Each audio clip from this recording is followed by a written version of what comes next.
Great. So welcome to Frome for Thought, a programme of digital content from the team behind TEDxFrome 2021. So yes, we are hoping to plan and confirm our TEDxFrome live event for March 2021 soon. But in the meantime, we've grabbed this exciting opportunity to invite speakers from Frome and further afield to share their ideas worth spreading. The concept behind TED in our short form digital programme. This is our second interview in a series of Facebook Lives, which will be happening regularly between now and our live event in 2021. And my apologies for starting a couple of minutes late this evening due to me trying to get my head around the technology behind all of this. Our program is still evolving, and so if you're watching this and thinking that there's a TED Talk in you, we'd love to hear from you. We're lining up interviews like this, panel discussions and short talks. So if you don't feel that you're ready to speak yet, but you'd like to be interviewed about your idea or take part in a panel discussion, do get in touch. Contact us through the TEDxFrome Facebook page. So my name is Nicola Tanner, and today I'm joined by the lovely Colm Holland to talk about his idea worth spreading, or one of his many ideas, I suspect. But tonight we're going to talk about how you will probably discover your next best idea by accident. So a little bit of introduction about Colm. I'm sure he'll tell us a lot more about himself. But so just to start, Colm is a writer, mentor, speaker, alchemy trainer, and adventurer. I would love the adventurer part. I think we should all be adventurers. His career has spanned education, publishing, web entrepreneurship, and now he's an author. His great uncle, we're going to hear a bit about as well, invented the modern submarine. And this has led to Colm's fascination with great ideas and how they originate. His book, The Secret of the Alchemist, is #1 on Amazon's hot new releases. And Colm lives in Somerset, so not far from where I sit in my attic in Frome.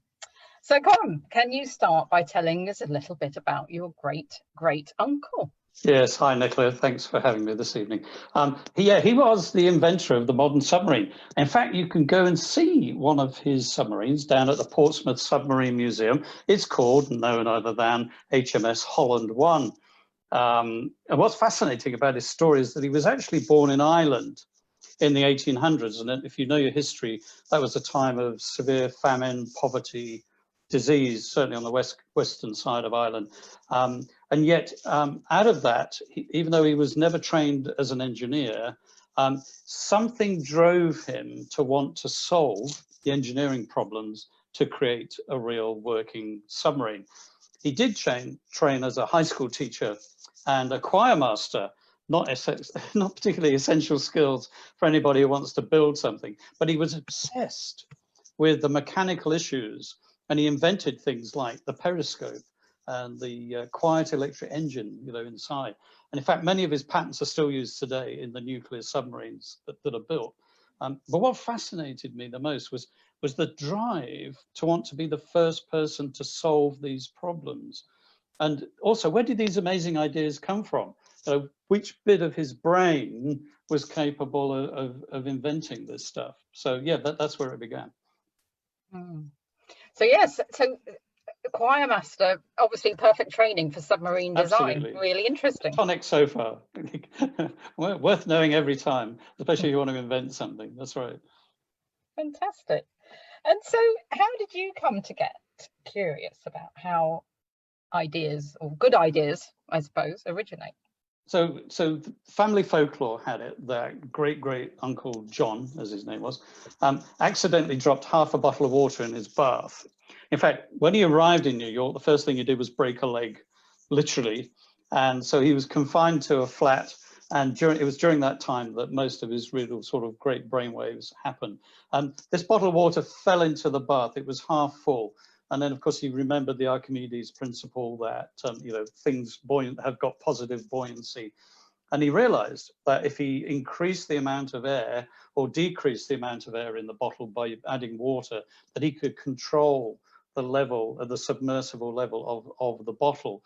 And if he was able to push all of the water out using compressed air, then, of course, the bottle would float back to the surface. And there you have the basic invention of the modern submarine. Now, look, whether that accidental discovery and the story of it is true or not, it triggered my fascination with the phenomenon of what I call accidental ideas.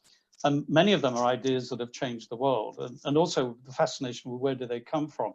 Those Archimedean eureka moments that I believe we can all experience. In fact, history is littered with such accidental ideas. There's a guy called Percy Shaw that we've all never heard of, I'm sure, but we've all benefited from his cat's eyes in the road.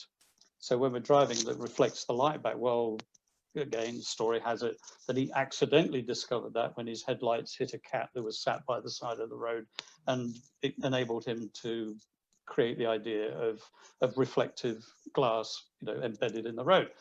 Fantastic idea, saved millions of lives probably over the years. And then of course there's Alexander Fleming, who we've probably all heard of, and the invention of penicillin. That happened apparently again by accident when he returned on holiday to find one of his contaminated culture dishes covered in green mold. And that green mold, of course, became the penicillin that has saved many lives, mine included. I've depended on penicillin several times. So another accident, or is it? Okay, one more. What about the multi-award Nobel Prize winning Marie Curie, for example, who discovered radium? So how did she discover radium? Well, she found that the liquid residue from something else she was working on, polonium, was actually 10 times more radioactive than the polonium itself.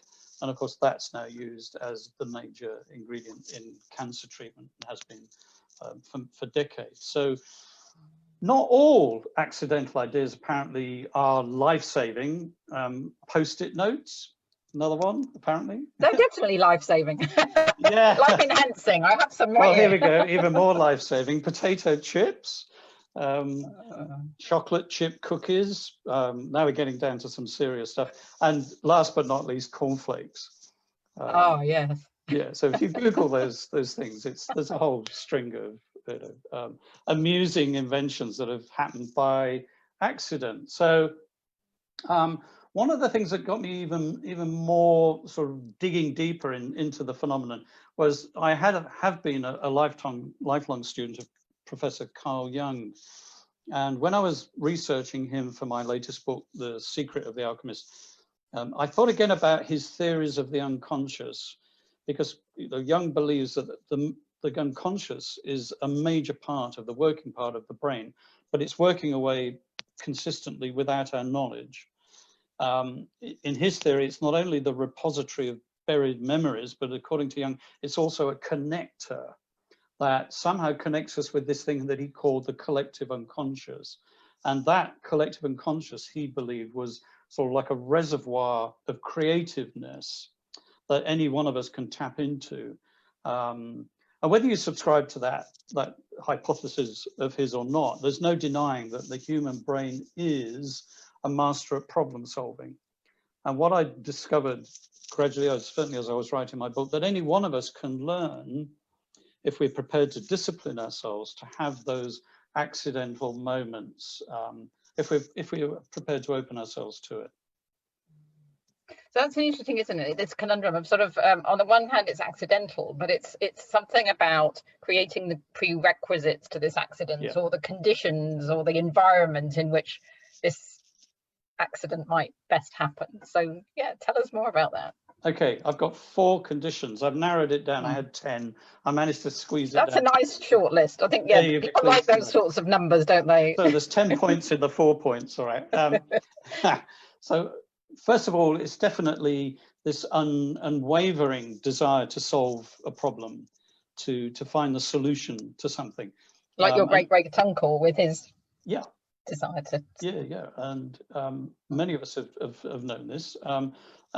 But you do need to be an expert in the subject that you're trying to solve. For example, the chances that you'll find a cure for COVID-19, if you're not an epidemiologist, are pretty slim. But it doesn't just have to be in the scientific or engineering field. I believe it implies equally to creative subjects like art, music, writing, and even just daily practical stuff, even in business and work, trying to solve issues there as well. We've all experienced at minor levels quite often small eureka moments when we've been trying to solve that. The skill, I believe, is trying to train the brain to do it more often, but also do it more effectively. So that's the first, that's number one. Number two, obsession. Almost an unrelentless obsession that you are on the right track, even when you're not on the right track. Sort of an unshakable intellectual curiosity where you're constantly prepared to take risks.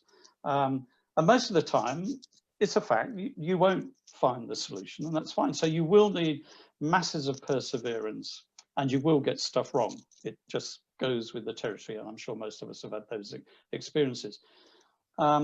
The other thing is, this is not often discussed, but in my research and in my own experience as well, I also think you need to push the brain to almost the point of overload. You need to almost give it a headache. You need to cram and then cram it some more, and then do more research and then cram it again and then cram it to the point of almost you've had enough. And then the trick seems to be you walk away. You sort of hands off. You just let the brain. That's it. You're done. Let it process what's in there. That subconscious part of the brain. Absolutely. Like well, some scientists call it the incubation period of an idea. I mean, Jung. If you take Jung's theory, I mean, his whole concept is that intuition lives in the unconscious part of the brain, and that we need to just, once we've crammed it, we need to let it rest, because that's when it will do its, in his language, its magic. But so in my experience, I could be in the shower, gardening, driving, jogging, watching TV, anything that's not a problem-solving activity. Quite often I find I'm doing, even just drifting off to sleep or in the middle of the night, and suddenly just, bang. Great. That's what I was thinking about this morning, Colm, when I was preparing for this interview, and I was thinking, yes, I often have my best ideas in the middle of the night, which is really annoying because it means you've actually got to switch the light on and write stuff down. Otherwise, I find I've forgotten it all by the morning. Yeah, so that would make Jung extremely happy to hear you say that, because he believed that also our dream life was a repository for great ideas as well, and there are examples of people who've had dreams about solving an answer to a puzzle. And then so that's what, 3. So I've got 3 to say. The fourth one, okay. And this one I'm really going to push, all right? So I might get a bit boring on this one. Stop me if I get boring. And that's passion. Yes.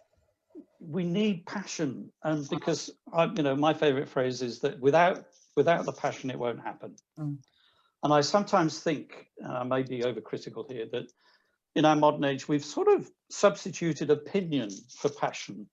We're very good at having opinions on things, but we kind of, step back about getting too passionate about it. So maybe we've lost the art a bit. Maybe I lost the art, and I'm rediscovering it again about, how to be passionate about our ideas and the things that I believe in. So yeah, those are my 4 prerequisites. I'm figuring that if you can get those in line, then your chances of having that accidental idea have just gone up. Absolutely. Fantastic. And I share that about passion. It's almost become out of vogue, hasn't it, passion? It's almost like we're not supposed to get overly passionate. Yeah. So yeah, we're for bringing that back. Fantastic. So yes, Gary. Yeah, I just saying that in my book, The Secret of the Alchemist, I actually talk about how the ancient alchemists themselves, they called it the inner fire. So they were aware of the power of passion. And I think over time, just to your point, we've somehow, we see it as slightly excessive, or it could even be a bit dangerous. And so we teach our kids, to calm down, don't get too excited about something. Yes, you can have your feelings on an issue, but you don't want to offend people, which is all good. I agree with all of those. But somehow maybe we can channel that into more positive and creative activities. So rather than abandoning passion, let's channel it. So we do it with sport, for example, if a kid's really good at a particular sport, we very often encourage them to that. Let's do it with their ideas. Let's do it with their creativity as well. I mean, passion can get messy, but none of the advances I think that we've made as human beings over the decades and centuries and millennia would have happened without some passion in there somewhere. Absolutely. Messy is good. And I think that brings us quite neatly to a little story you wanted to tell everyone about your grandson. Yeah, so one of the things you said to me beforehand was that, I am a grandfather myself. Thank you for reminding me. What have your grandchildren taught me? They taught me many things. But one of the things I would say to them, of course, is whatever you do, don't stop being spontaneous, enthusiastic, intuitive, excited, and passionate about something. Our home here where I am now is sort of littered with early drawings that my grandson did when he was in his first year or second year of life.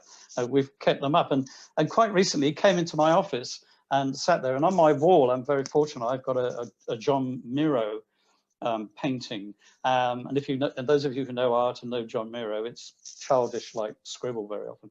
And he sat there and he said, "Oh, did I paint that?" And I said, "No, that's that one you didn't paint."